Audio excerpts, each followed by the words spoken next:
Alright, so I bought another pretty rare third gen. This is a 1989 Trans Am GTA. So that's not really anything special, but it's a 305 TPI, of course, with a 5-speed. So that's where this gets kind of rare. I don't know the actual production numbers, but if I'm remembering right, I think this is less than like 1 of 900. And as you can see, it's pretty crusty. There's a little rip in the door panel down there, which kind of sucks. The T-tops have leaked, stuff like that. We pop this out. It's pretty rusty in here, and I'd imagine if I pull this weather stripping up, it's probably ruined. And you can see up near the headliner, water's definitely been getting in. But it doesn't smell too musty. It smells kind of like a typical T-top third gen, really.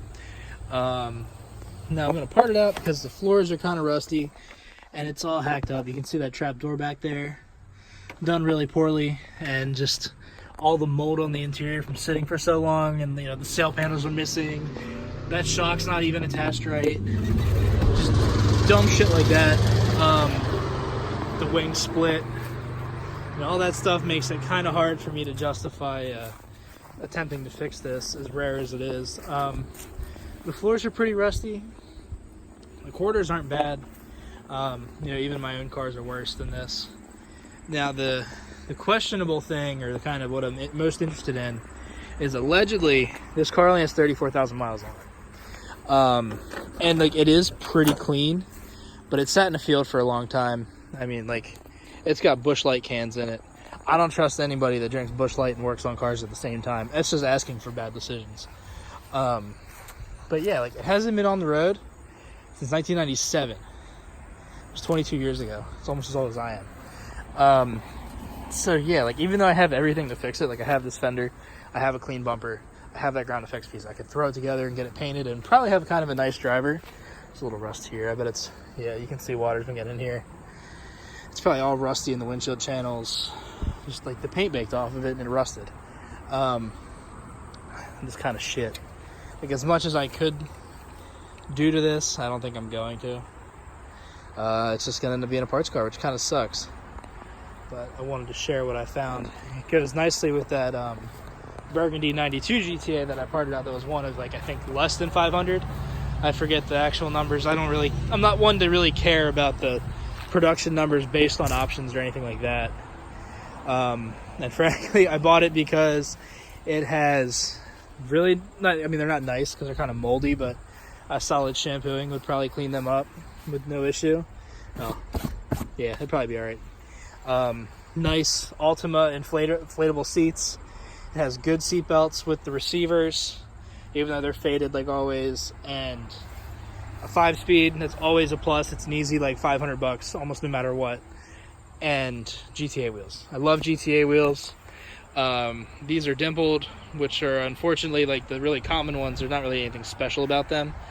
But I can take the fronts and put them on my Trans Am, have 4 fronts on it, which is the most desirable combination because the fronts are like a plus 15 offset or minus 15 offset, so they're a little wider. Like, if you look, the lip, the distance from here to, say, this first step on the step lip is bigger on that than it is on the back. So that's the difference, and that's why these are marked front and rear. And it just gives it a little nicer stance if you have all 4 fronts. You have 4 fronts and 0 rears. And kind of like the value is reflective of that. You can get fronts for usually like between 125 and 175 a piece, where the rears I usually sell for like between 75 and 100 a piece. The demand's just not there as much. The problem would be these have clearly seen some age, and mine are really, really clean. So somehow I'd have to make a match, which I don't think is going to happen. But then the other thing is, even though I started prepping a hood for my my Trans Am, this one's a little nicer. It's kind of rusty, which I didn't realize, but I should be able to just kind of scuff this up real good, make sure I get all this shit out, and I should be able to just slap this onto the Trans Am and get that back together relatively quickly. And it doesn't really cost me as much time as I was going to spend getting the other bumper or the other hood ready. I have the bumper and the headlights ready to go. This has good hood hinges with no No real wiggle. I don't know what's up with the hood being like half open on that side. I'm hoping it's not like tweaked, which I don't think it is. I'm thinking it's not bolted down or something. But you look at it, there's not much side to side play or up and down play. That's a really common issue on these, and this one doesn't seem to have it. But the story with this car, from what I got from the previous owner, who's a friend of a friend, he told me it doesn't run. He doesn't know why. It runs on ether. This is a VATS enabled car, so I was kind of thinking, oh, maybe I can throw a quick VATS delete on it and see if it runs, but frankly, I'm not that interested.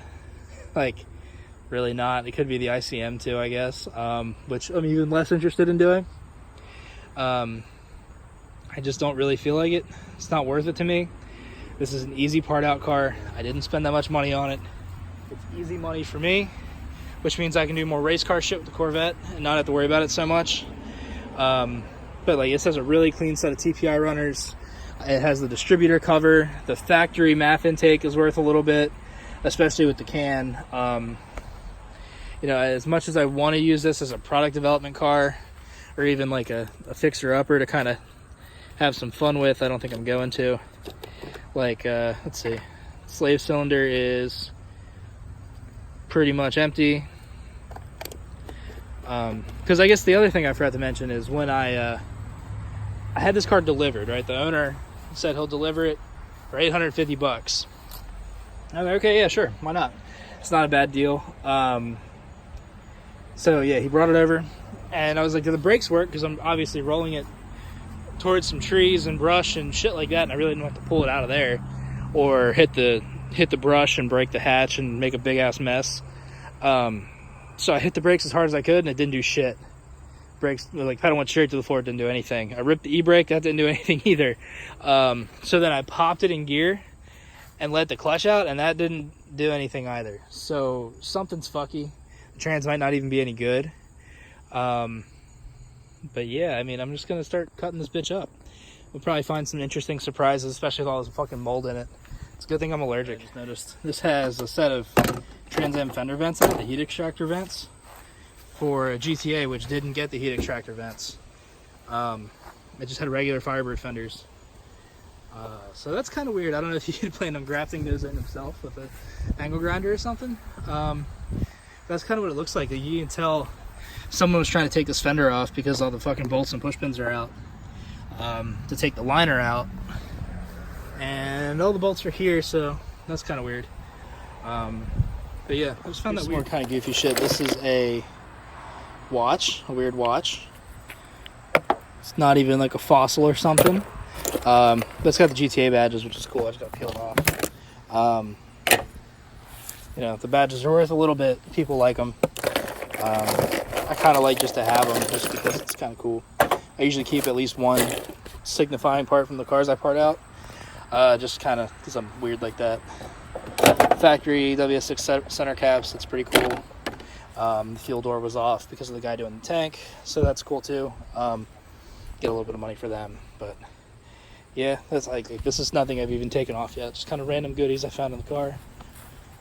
The carpet's all up, shit like that. Let's see if these seats are all torn the fuck up. Split back, that's cool. Back seats aren't too bad. They've definitely been musty, but they kind of preserve the color because I guess they've been closed for a long time. Oh, this is rear lap belt. That's weird. That's weird. Really weird.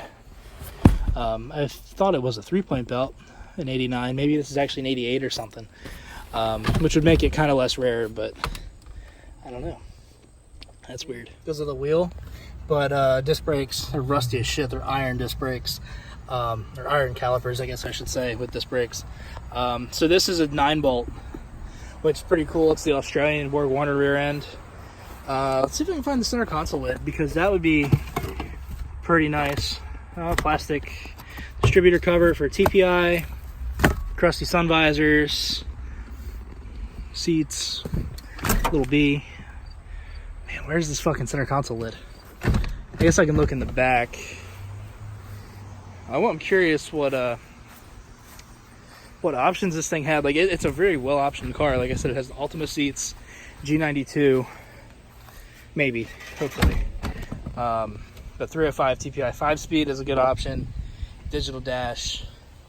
The nice radio with equalizer and shit. The fucking electronic controller for that. Oh, there it is. And the plastic's missing, of course. So where the fuck's the plastic? God damn it.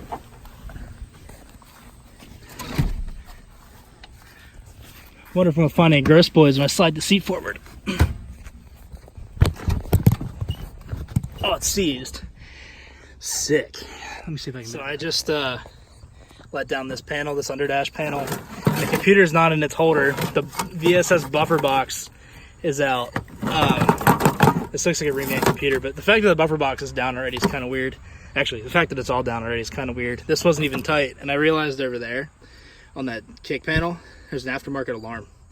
So I have a feeling that might be why this doesn't start. Market computer. As you can tell, the cover's been removed already, so let's look if there's an aftermarket chip in here. It was a really common mod back in the day, and this was a really common failure point. So good odds we might have like a Jet or a Hypertech or something in there.